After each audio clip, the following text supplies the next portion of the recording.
The information contained in this video is strictly for informational purposes only and does not constitute financial, legal, or other professional advice and is not a substitute for consultation with a qualified professional. The opinions expressed in the show do not necessarily reflect the views of the Center for Continuing Education and Workforce Development, Borough of Manhattan Community College, and the City University of New York.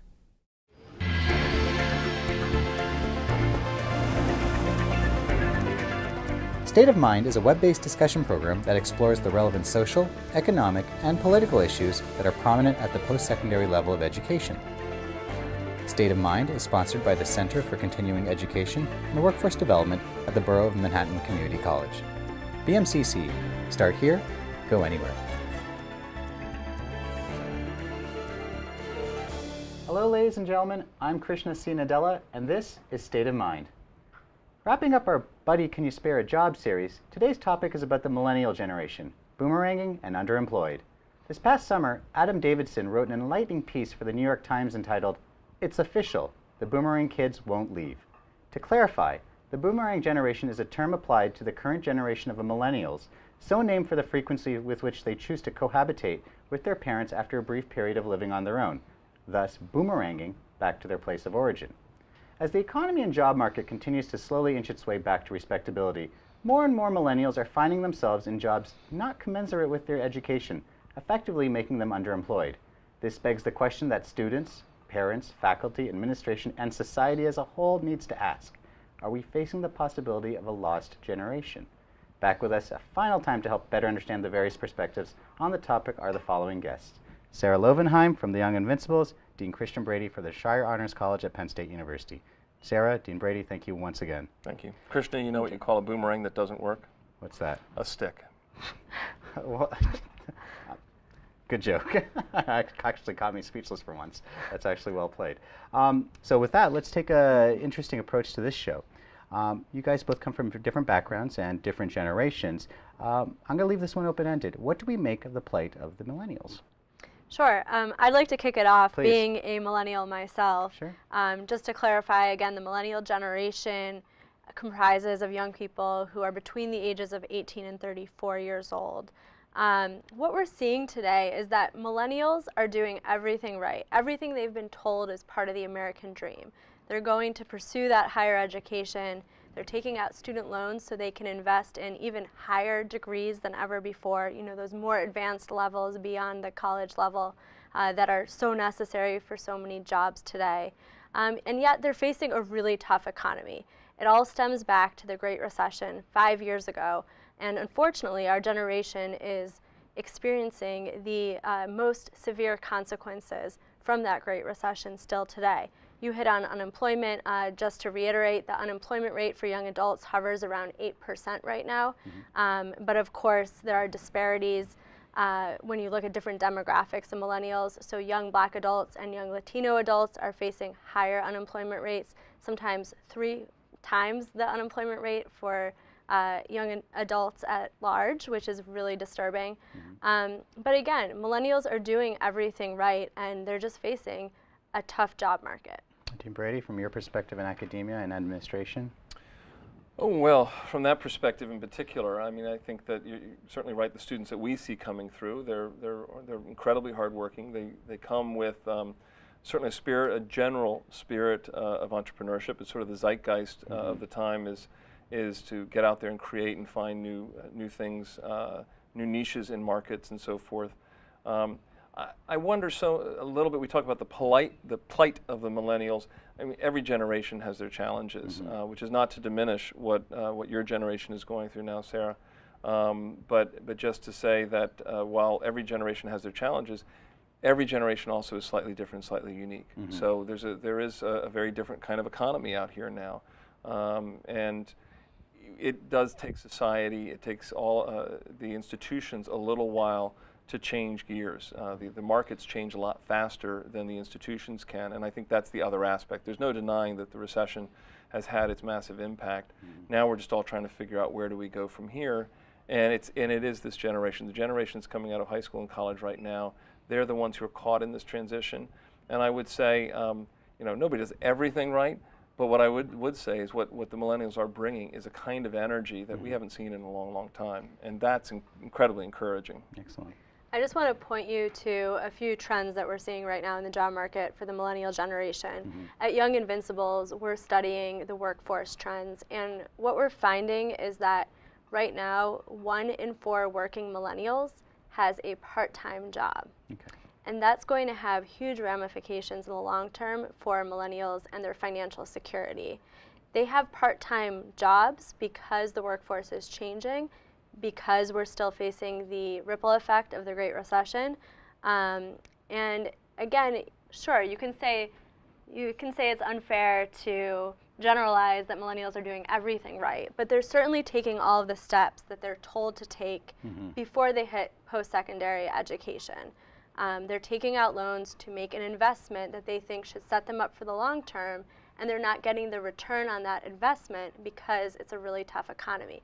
President Obama's Council of Economic Advisors actually recently released a report looking at millennials and the economy, and what the president said is that our generation is facing a tougher time than any other generation since the Great Depression. So when we look at that greater historical context, we absolutely are facing a huge crisis that our parents' generation never had to deal with. And Sarah, there's no criticism there at all. I think you're right. And of course, the Depression, there was all sorts of other change that happened. But part of the emergence was what Brokaw called the greatest generation. As I said, I think that there is an incredible energy that your generation brings, and a creativity, and that's what we really need because things are changing. We're in a very different place, and with the Great Depression, in terms of higher education, it was not expected that anybody but the most elite would go on to college. The war came, and post-war came the GI Bill. Yeah, that's right. And that's what has led ultimately to this inflation of degree where everybody has to have a bachelor's degree. Sarah, I wonder if I may ask Please. you a question. So you gave us the statistics about our Black and Latino young millennials who are 18, 16+% unemployed. One of my questions is, we talked in an earlier episode about the economic disparity as well. In that study, does it also correlate in terms of higher education? Since that's part of what we're talking about here. So we know that whites are more likely to have a bachelor's degree or higher. Are these millennials, was it 8% white unemployed? Is there a higher percentage of those with bachelor's degrees as opposed to the Black and Hispanic that are at 16%? Well, I can't tell you those numbers right off the bat, Sure. But what I can tell you is that when we conducted a study recently, it's called Closing the Race Gap, that shows exactly the disparities that we found by demographic in higher education. When you look at that chart, what we're seeing is that a young Black adult who has an associate's degree is going to have the same job prospects and the same wages as his or her white peer with just a high school diploma. So we definitely can look at that correlation and draw some conclusions about how difficult the economy is, particularly for young people of color. And at Young Invincibles, we're really looking for solutions right now, and we do find that the bulk of solutions need to start with how we're investing in higher education and making it accessible to everyone. So that's what I was really trying to get at, is the sense of whether or not, if the reason it's a lower unemployment rate, even though it's a higher unemployment rate across the board for millennials, as opposed to, I think you said 5.8 for the country. As a whole. Clearly if higher education and degrees were more accessible for African American and Latinos, then they hopefully would have a greater employment rate that might at least more mirror their white colleagues. Certainly, and we know that that would be very helpful, because when we look at how those disparities persist with each additional level of higher education attained, we see the gap narrowing. So the greater your higher education level, the more likely you are to set yourself better up for the job market. And the value of education becomes that much greater. So I'd like to take our conversation back, because you guys had hit on a point that shows many parallels to the Great Depression. Statistic I want to throw out here is 1 in 5 people in their 20s and early 30s is currently living with his or her parents, and 60% of all young adults receive financial support from their parents. Now, we saw what happened out of the Great Depression and what became the baby boomers, the great, and also the greatest generation ever with entrepreneurship. So the current issue right now with the boomerang generation, is this a temporary problem, or is this representative of a bigger social and economic issue?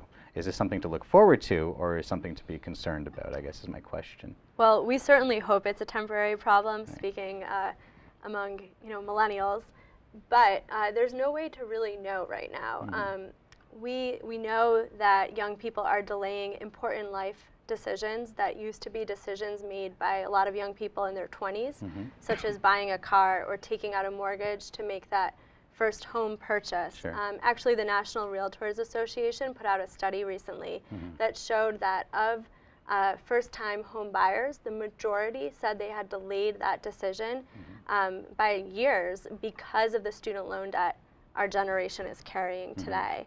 And actually, that gets me to one other point that I think is really important for our conversation. The student loan debt that is looming over our generation, the $1.2 trillion of, really a mountain of debt that we have not been able to tackle yet as a society, is also going to have decades worth of consequences that probably we can't even perceive yet.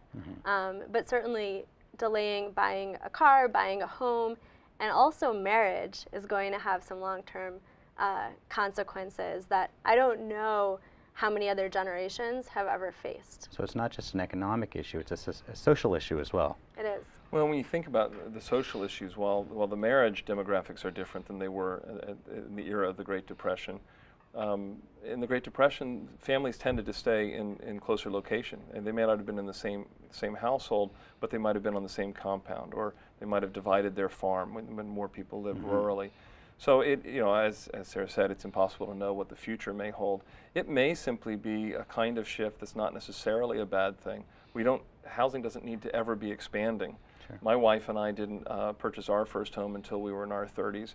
It wasn't so much a question of the student loan debt, although I carry that as well, but it was more because of the fact that we weren't exactly sure where we were going to be long term. Sure. And so we were waiting to do that. So it's one of those things that I would see at the moment as not necessarily as a good or an ill. We need to wait and see. Another bigger question, which is perhaps beyond the purview of this show, is the fact that we're also seeing a trend of parents towards their end of their life, with the end-of-life care costs being so high, moving back in with their adult children. And so what is likely to happen, and potentially for me in the next few years, and yourself hopefully decades away from now, is to be where we've got our own children, and now our parents are moving back in with us, and now our parents need our care. So those are some social and economic forces that I think are different yet again. Where exactly this will take us is yet to be seen, but I'll try and still be positive. I do have confidence, not just in your generation, but in ours as well. We have learned adaptability.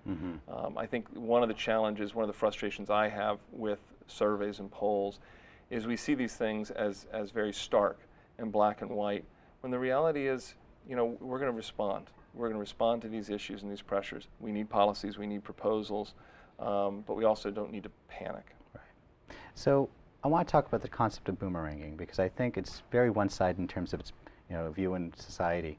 But is boomeranging seen as a reflection of academic and/or professional failure, or is it actually a very strategic play by millennials to think smartly with how they spend their money and be very strategic in terms of what type of job they want? We had talked in previous episode about millennials not wanting to necessarily work for one place for 25, 30 years. Instead, they'd like to find jobs that, stimulate their mind, stimulate their desire to add value and be relevant in society. So I'd like to start with you, Sarah. What is your thoughts, what is the young Invincibles' thoughts on boomeranging, and do we need to clarify to our audience that it's not necessarily always a bad thing? Yeah, I think it really depends on the person. We talk to a lot of young people every week at Young Invincibles. We try to engage our generation in top policy debates like the one we're talking about today, tied to student loan debt and unemployment. And what we're hearing is, for some people, let's say a young couple that is, forced just by financial circumstance to move back in with a parent, that can be pretty humiliating at a certain period in your life. So let's say you're in your late 20s and you're working part-time, you have a higher education degree, you took out student loans, so you have a lot of debt looming over you. The average college graduate, just to go back to that for a second, has $30,000, and the interest just grows often over the years for individuals. It can feel very difficult to go move back in with a parent, particularly because our idea of the American dream says that, you know, you should go and pursue an education, invest, think about what you want to aspire to accomplish, contribute to the world, and then find your own independent housing. That's part of the equation. Right. And so, you know, maybe yes, we have to adjust our conception of what the American dream is. But right now, where we are as a country, I don't think we have. And so it's very difficult for a lot of young people to make that decision to move back in with a parent. It's, for the most part, from people we hear, it's not because they want to, it's just because their financial circumstance necessitates it. Okay. The reason I asked the question is because you had mentioned the student debt problem.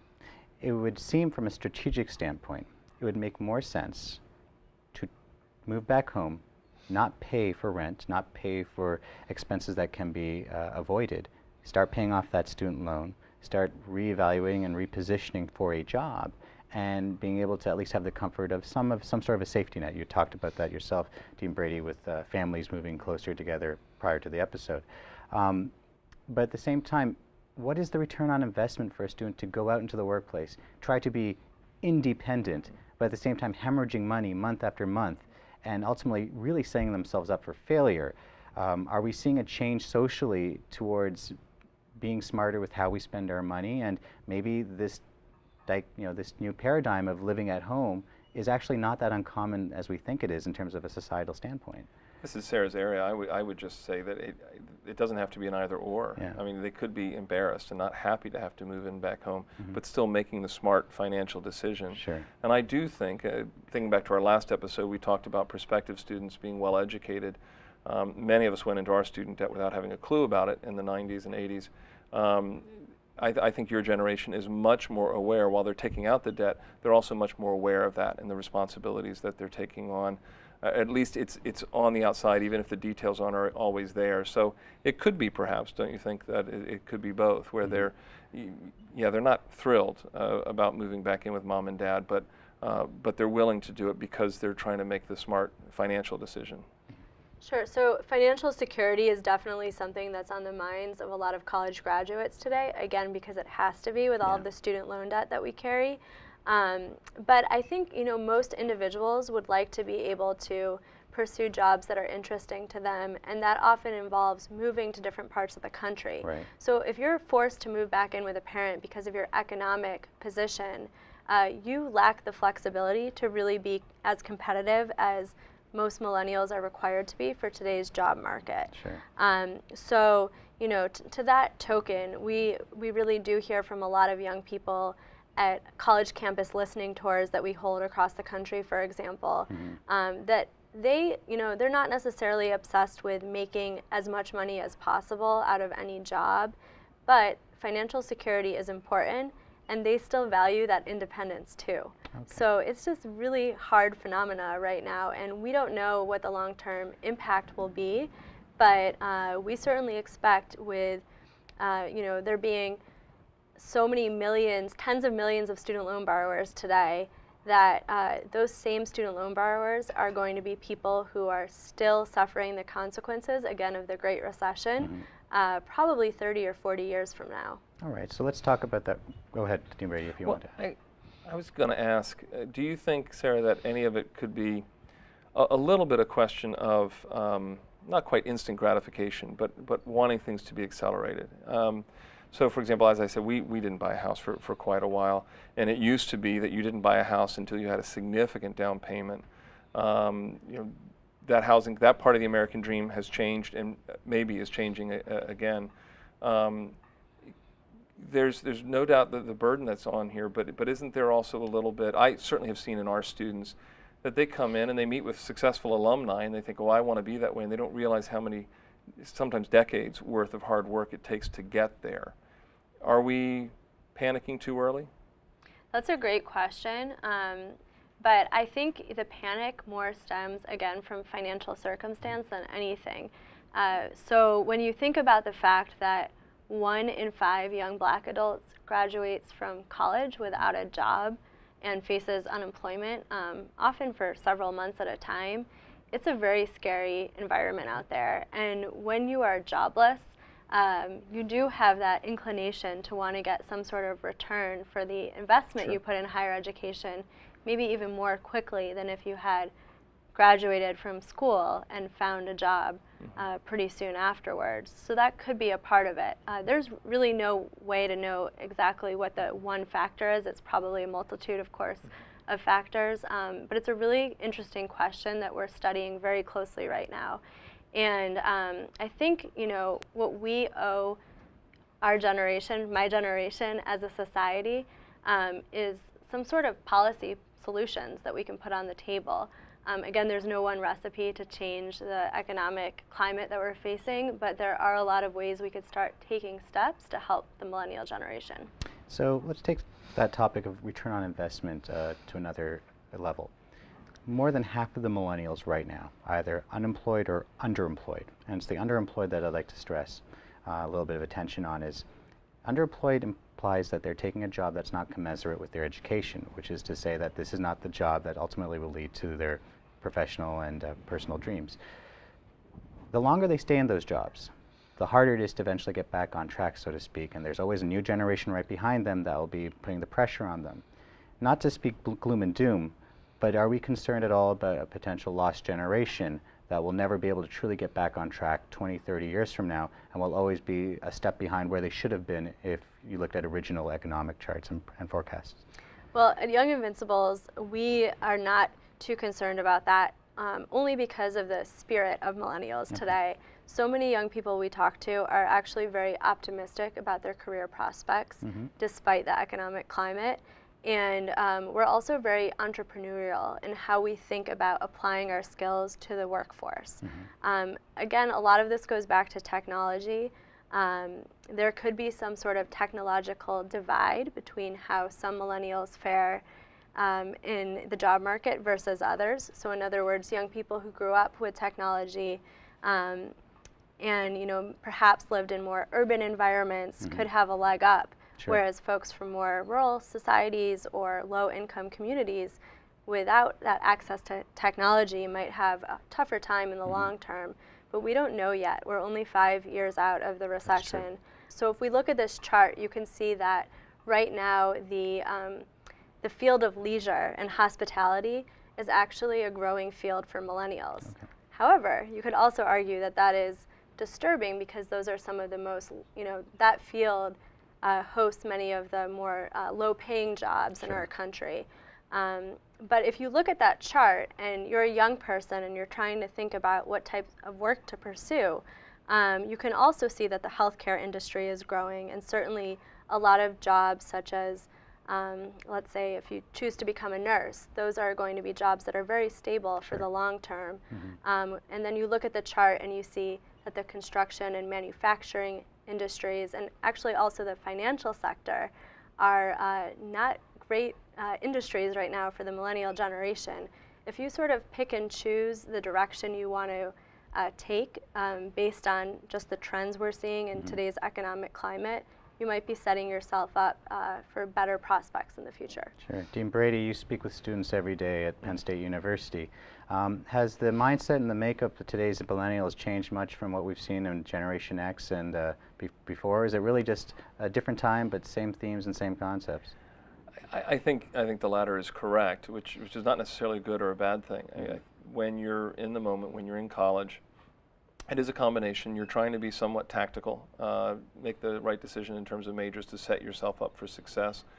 But there also needs to be the effort to find what you're passionate about, because you might be able to have a stable job, but being dissatisfied in it, not very happy, and consequently not very successful in the long term.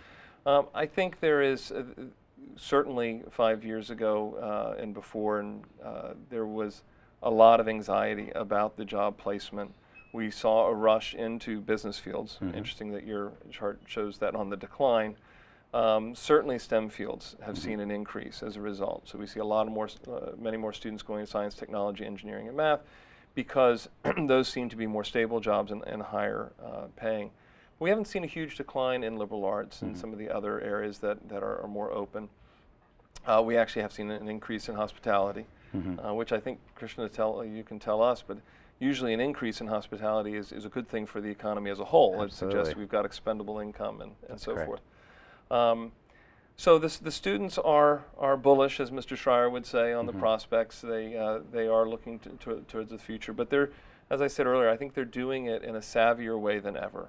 They really are thinking tactically and strategically about what their future is going to be, what majors, even down to what course, this particular course or this opportunity to be in a leadership assessment center will set me up for that next step, even if it's not specific to a field.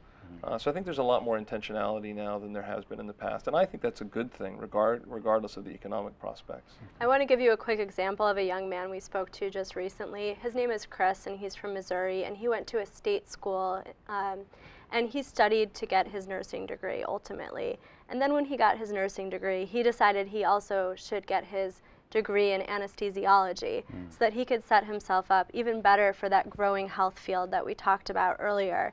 And Chris, it's interesting, you know, he probably has all of the knowledge, the foundational knowledge that is, to set himself up for a career in medicine if he were to choose. Sure. But he's choosing nursing because he wants to find a job, to your point, that he considers fulfilling. He's not worried about the salary so much as the financial security and the fulfillment. So I don't want us to get too obsessed either with the tactics and the price tag associated with any particular job. But I do think financial security is something on the minds of everyone in our generation. Certainly. And again, it largely goes back to student loan debt. So we've been talking a lot about the research that's been coming out of the Young Invincibles. Sarah, do you mind taking a minute or two, just talk about the premise of the Young Invincibles, what your mission is, and just what you've been doing the last several years as the millennials have been going through this recession and post-recession? Sure, I'd be absolutely happy to. So Young Invincibles started 5 years ago. A few Georgetown law students looked at the healthcare debate that was happening nationally, actually, and they saw that millennial voices were largely being left out of national dialogue, and they wanted to figure out how to change that. So they started advocating for provisions such as the provision today that allows anyone under 26 years old to stay on a parent's health insurance plan. And they mobilized a lot of young people, did tours across the country, using a bus at one point, and really found that there was a lot of energy among our generation and interest in finding solutions to some of these problems that are so common and that we all share. Sure. And today, we're an organization that is nonpartisan. We're a nonprofit. We have offices across the country in cities from New York, where we are today, all the way to LA and San Francisco. And we're trying to figure out how we can not only help advance economic opportunities for our generation, but how we can elevate the voices of young people, individuals who are experiencing the problems we talked about.